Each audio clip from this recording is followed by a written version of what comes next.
BRS హయాంలో phone tapping పై MLC కవిత సంచలన comments చేశారు. తన భర్త ఫోన్ ట్యాప్ చేశారని ఆరోపించారు. సొంత బావ ఫోన్ ఎవరైనా ట్యాప్ చేస్తారా అని ప్రశ్నించారు కవిత. ట్యాపింగ్ వార్త వినగానే కడుపులో దేవినట్లయిందని చెప్పారు. బీఆర్ఎస్ లో చాలా అవమానాలు జరిగాయని, అన్యాయం జరిగితే భరించేదాన్ని కానీ అవమానాన్ని భరించలేక ఆత్మగౌరవం కోసమే బయటకొచ్చానన్నారు ఎమ్మెల్సీ కవిత.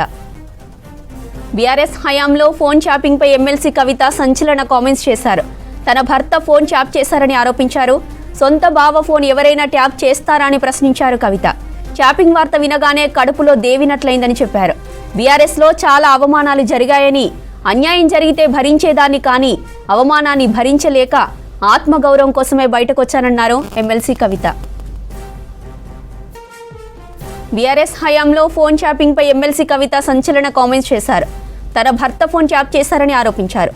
సొంత బావ ఫోన్ ఎవరైనా ట్యాప్ చేస్తారని ప్రశ్నించారు కవిత. ట్యాపింగ్ వార్త వినగానే కడుపులో దేవినట్లయిందని చెప్పారు. బీఆర్ఎస్ లో చాలా అవమానాలు జరిగాయని, అన్యాయం జరిగితే భరించేదాన్ని కానీ అవమానాన్ని భరించలేక ఆత్మగౌరవం కోసమే బయటకొచ్చానన్నారు కవిత. ఇక ఇదే విషయంపై మరిన్ని డీటెయిల్స్ వెంకటేష్ అందిస్తారు. వెంకటేష్, డీటెయిల్స్ ఏంటి? జ్యోతి, తెలంగాణ జాగృతి అధ్యక్షురాలు కవిత జనంబాట పేరుతో 2 రోజులుగా కరీంనగర్ లో పర్యటిస్తున్నారు. ఆ సందర్భంగా ఈ రోజు మీడియా సమావేశం నిర్వహించారు. మీడియా సమావేశం అనంతరం కొద్దిసేపు ఆమె మీడియాతో చర్చ చేస్తూ చాలా సంచలన కామెంట్ చేశారు. ఏదైతే ఇప్పటిదాకా ఫోన్ ట్యాపింగ్ విషయంలో బీఆర్ఎస్ ప్రభుత్వం విమర్శలు ఎదుర్కొంటుందో ఆ విమర్శల్ని మరోసారి బలపరిచే విధంగా కవిత చేసిన కామెంట్స్ ఇప్పుడు సంచలనంగా మారాయి. ఏకంగా తన భర్త అనిల్ ఫోన్ ను ట్యాప్ చేశారని చెప్పి కూడా ఆమె చిట్ చాట్ లో ప్రస్తావించారు. ఎప్పుడైతే తాను బీఆర్ఎస్ పార్టీ నుంచి బయటకు రావడానికి ప్రధాన కారణం తనకు అన్యాయం జరిగిందనే విషయంలో బయటకు రాలేదు.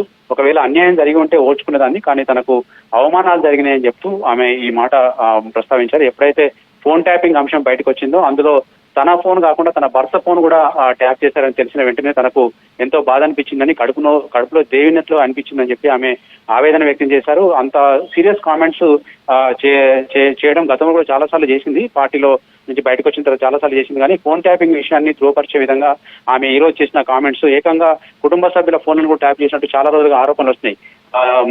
కేసీఆర్ కుటుంబంలోని చాలా మంది సభ్యుల ఫోన్లు ట్యాప్ చేశారని చెప్పి ఆరోపణలు వచ్చినాయి.